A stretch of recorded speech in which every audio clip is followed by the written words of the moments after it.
حضرت موسیٰ علیہ السلام ایک دن پیدل سفر کر رہے تھے کہ اچانک آپ کو تھکن محسوس ہوئی۔ آپ نے اللہ سے رابطہ کیا اور کہا مجھے سواری عطا کی جائے۔ اللہ نے کہا اے موسیٰ علیہ السلام فلاں جگہ میرا ولی بیٹھا ہے، اس کے پاس چلے جاؤ۔ جب حضرت موسیٰ علیہ السلام اس کے پاس گئے اور اس ولی نے آپ کی طرف دیکھا اور کہا السلام علیکم یا موسیٰ علیہ السلام۔ حضرت موسیٰ علیہ السلام نے سلام کا جواب دیا اور سوچنے لگا اس کو میرا نام کس نے بتایا؟ تو اس ولی نے کہا اے موسیٰ علیہ السلام جس اللہ نے آپ کو میرے پاس بھیجا ہے اسی نے آپ کا نام بتایا ہے۔ پھر وہ عبادت میں مشغول ہو گیا۔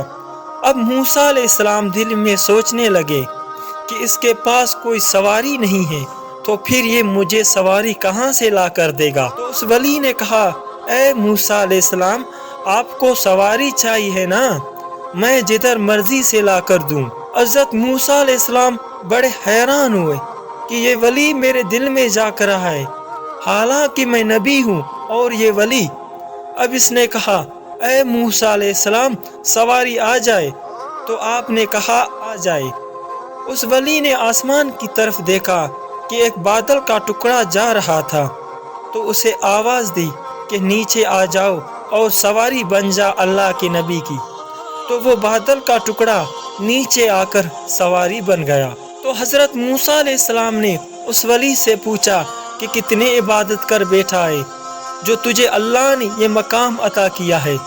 تو اس ولی نے کہا اے موسیٰ علیہ السلام میری ایک بوڑھی ماں تھی جو بہت بیمار تھی، میں نے اس کی 20 سال خدمت کی ہے، اور جب میری ماں کا آخری وقت آیا تو اس نے اپنے دونوں ہاتھ اوپر اٹھا کر دعا مانگی کہ اے اللہ جس طرح میرا بیٹا 20 سال میرا مانتا آ رہا ہے اسی طرح میرے جانے کے بعد تو بھی میرے بیٹے کی ہر بات پوری کرتے رہنا، اور اس وقت سے مجھے یہ مقام عطا کیا گیا ہے۔